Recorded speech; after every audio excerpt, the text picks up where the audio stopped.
Кај ти дома, бе? Ајде, бегај!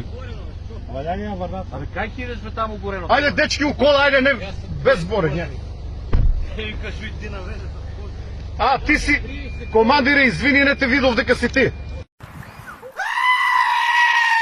Те примам дома, кидеш бе на психијатар, има да се лечиш, педеризмот е болест бе, мора да го лечиш. Викам тато, и јас викам мислев цело време дека е лезето, оно да ти било болест.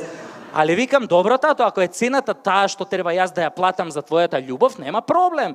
Јас кидам на психијатар за да видам колку сум болен. И отидов право кај овој познатиот психијатар Стојко Пушев.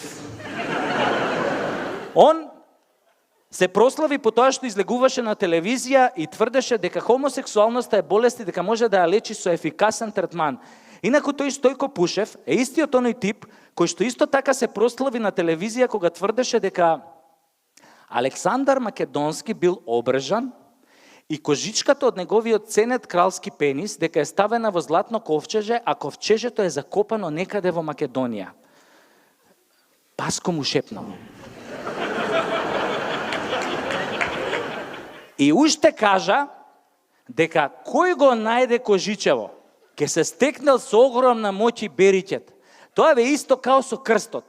Го наоѓаш кожичево, идеш од врата на врата, звониш и викаш добар ден, да го бакнете малку кожичево, да оставите некој денар, ќе ве прати цела година, среќа, бериќет. Ај си викам, добре, еве оваа година ќе го најдеме на Александар, ќе обакнуеме. Ама чие кожиче ќе бакнуеме следната година? Она на цар Самуил или она на крали Марко? Или не дај Боже да дое такво време да го бакнуеме кожичето на Црна Арапина.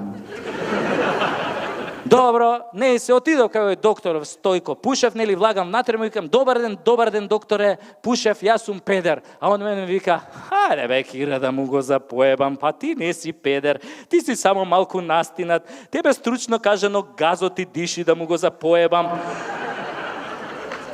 Ама вика, немај гајле, Кире, јас тоа ќе го средам со ефикасен третман. Шо е, викам, докторе, ќе ме ставиш во соба со црнци да играм брканица. Тебе, Кире, да ти го запоебам. Па првата работа што ја кажав тебе одма те асоцира на секс со маж, да ти го запоебам. Не, викам, само секс, докторе, некојаш играме карти, табла, домино, PlayStation. Ти викам, докторе, не играш карти со мажи. Добро бе сега, Кире, да му го запоебам. Па нормално дека играм карти, ама сега јас не сум тој што се прашува. И у тој момент докторов извади една банана од фиока и вака ми вика, ајде сега Кире да му го запоебам, на што те асоцира оваа банана? Па добро бе, викам, докторе, банана па ме асоцира на патлак. Гледаш ли, Кире, дека газот ти диши, дека си настина да ти го запоебам? Видели сам? Викам, докторе, чекај бе, полека, викам, докторе. Ти, викам, бананава тебе на шо ти личи? И тука кога му го кажа тоа, мој почна да превртуе со очи и вика, добро бе, сега Кире, ајде, бананава, сега мене на шо ми личала? Па добро, ете, ми личи на патлак. Аха, викам, докторе, а крастајцата на шо ти личи? Добро бе, Кире, сега, крастајцата ми личи на патлак, ама шо ама бе, му викам, докторе, шо ама? Бананата ти личи на патлак, крастајцата ти личи на патлак, играш карти со мажи, а вамо на сите телевизии тврдиш без срам и без перде дека хомосексуалноста е болест. Па ти, значи, докторе, дека и тебе ти диши газот. Како може би, викам, хомосексуалноста болест? Викам, докторе, хомосексуалноста не е болест.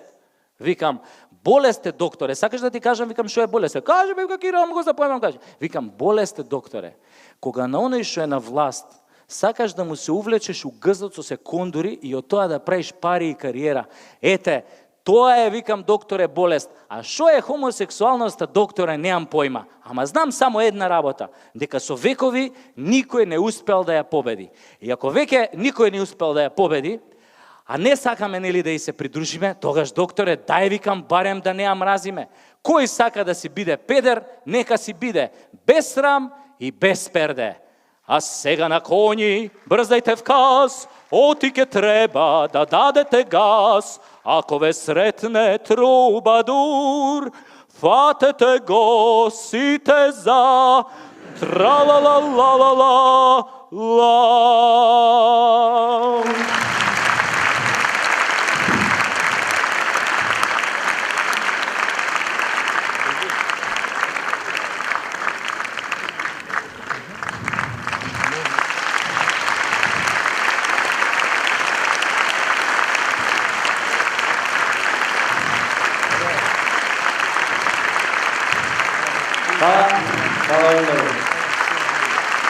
Бехте супер публика. Хвала.